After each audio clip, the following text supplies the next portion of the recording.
The issue of family violence, or domestic violence as it's often called, which is just violence against women, which is the way I would prefer to describe it. Yep, that's our beloved Australian Prime Minister's view on domestic violence.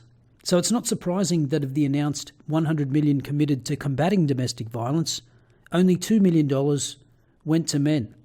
Well, at least that's something, I suppose. But what was that $2 million for again?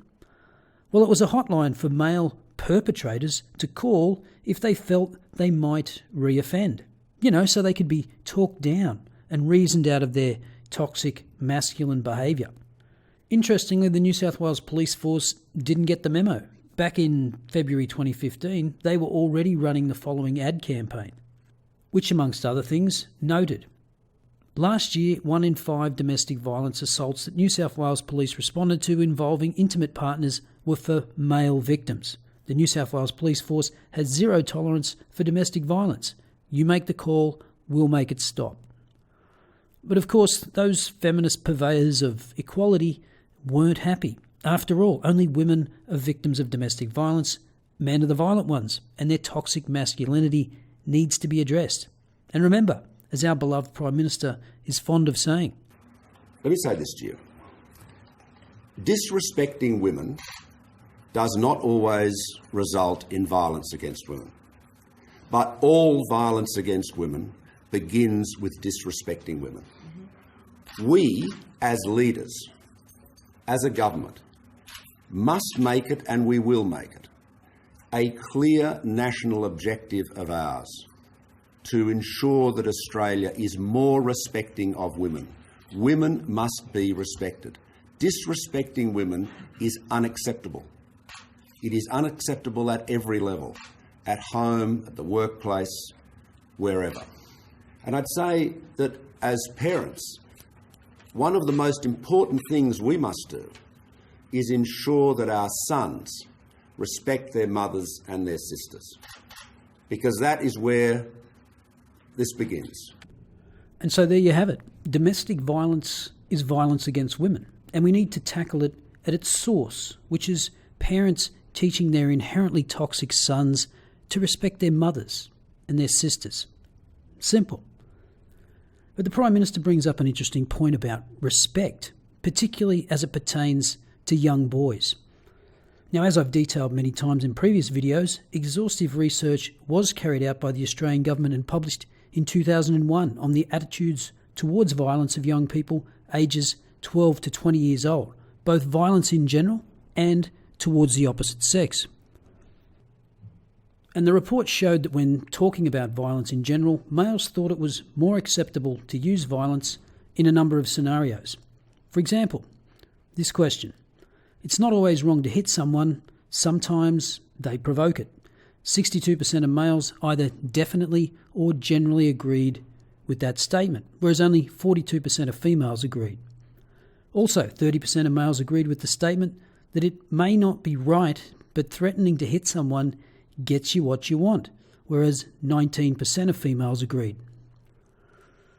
Then when it comes to dating violence, in response to the statement, it's all right for a guy to hit his girlfriend if she makes him look stupid in front of his mates, 7% of males agree and only 2% of females. However, the statement, when a girl hits a guy, it's really not a big deal, 19% of females agree with that statement. But of course, those are two different questions, so it's difficult to compare those raw numbers exactly. But what happens when the same questions are asked about males and females? Here we have levels of agreement with statements about the use of violence against females. For example, we can see that 6% of both males and females surveyed think that the male is right to or has good reason to hit her if she refuses to have sex with him. And when the roles are reversed, 10% think it's okay for her to hit him. And this is the pattern for every scenario. Both sexes think it's more acceptable for women to hit men, and the disparity is quite significant for a number of items. For example, 13% think he's justified in hitting her if she calls him useless or good for nothing, whilst 26% think it's justified when the roles are reversed. 38% think he's justified in hitting her if she hits him first, but 60% think she's justified when the roles are reversed. Now, unfortunately, the male and female responses are lumped together, but the authors note on page 78 that while the relative acceptability of hitting in these situations may be similar for males and females, the absolute levels reported are quite different, with female-to-male violence being considered more appropriate or justifiable than male-to-female for each situation measured. A significantly larger proportion of respondents considered that a violent response by a woman either to be her right or to constitute a good reason to do so for all but the first three items. This apparent disparity in what is deemed to be appropriate behaviour by gender is noted across all subgroup analysis. Males and females are more likely to say a woman is right to or has good reason to respond to a situation by hitting than a man in the same situation. So in simple terms, women think it's more appropriate to hit men than men think it's appropriate to hit women in the exact same circumstances. Now, if anything, this study highlights the falsity of government claims that domestic violence is all about disrespecting women, which if you have even a passing acquaintance with the causes of domestic violence, you'll already know has far more to do with social and economic disadvantage. But that hasn't stopped the Victorian government school system from making respecting women a cornerstone of their Respectful Relationships program. Now, we all know that everybody condemns men that hit women, but what about when women hit men? No doubt you've seen those social experiment videos where a man abuses a woman and gets one reaction, and then when the situation is reversed, you get quite another reaction. So there seems to be a double standard there. Men are rightly condemned for these actions by everyone, but women seem to get a pass. But what does that have to do with toxic femininity, since both men and women apply that double standard? Well, given that men are condemned for domestic violence, you're unlikely to hear a man brag about committing it. But women, on the other hand, well, that's a different story. Last month, Black Ribbon Foundation Australia highlighted a private closed group on Facebook where women gather to gloat about perpetrating violence on men. Black Ribbon, as the name suggests, is an antidote to the gendered approach taken by White Ribbon Australia to domestic violence.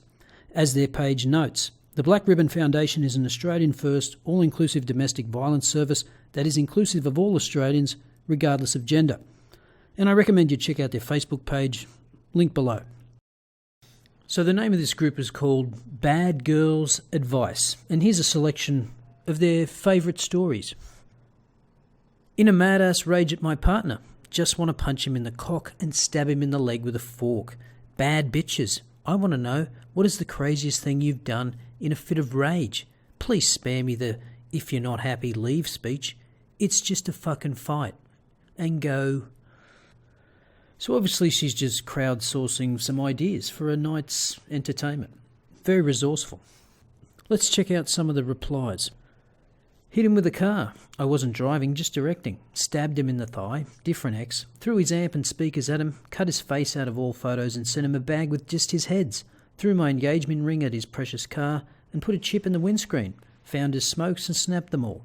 I could keep going, but there's police on here. Well, why leave out all the good stuff? But obviously a very experienced abuser with lots of helpful ideas and tips. Threw a chair at him through a glass door. Door smashed and cut him the fuck up. Needless to say, he didn't smart mouth me again. Respect. $400 later though. Crazy bitch. Life ain't cheap. Yeah, I'm not sure about that one. Not for those on a tight budget. P.S. Reading these on ideas for the husband right now. Ha ha ha. I'm actually full serious right now. Stab stab. Threw a potato at his head, threw a mug at his head, threw a stubby at his head, threw a rock at his very expensive V8, sensing a pattern, ha, chased him with an axe. Why can't I meet a girl like this? Stabbed them in the cock with a metal nail file. Shit, it was funny. Oh, sounds like a barrel of laughs. I got arrested for domestic violence after throwing a picture frame at my ex. Got locked up for the night. He was twice my size, but they had to arrest me under the new DV laws. Isn't that an interesting and instructive attitude? Because someone's twice your size, you think that gives you license to be violent. Very telling. I beat my partner with a washing basket and smashed 2 of his phones. Lol. Oops. I bet he was thankful for that. Headbutted my ex and knocked him the fuck out when I was drunk and he was looking at other girls. Well, he obviously deserved it then. Hit him with my car, then made him pay for the damage. Well, too right if he jumps in front of your car like that. This is my favourite. Same. I don't know. If I'm being honest, I think I prefer the nail file to the cock. Literally hit him with my car, all because it was Halloween and I felt bad that I didn't buy lollies for the kids. And felt bad.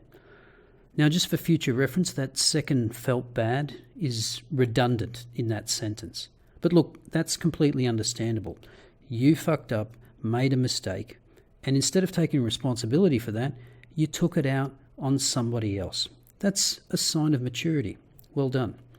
I threw a laptop at his head, didn't realise it wasn't his, and had to replace it. The fucking piece of shit. It was worth it. Well, you must be rolling in cash.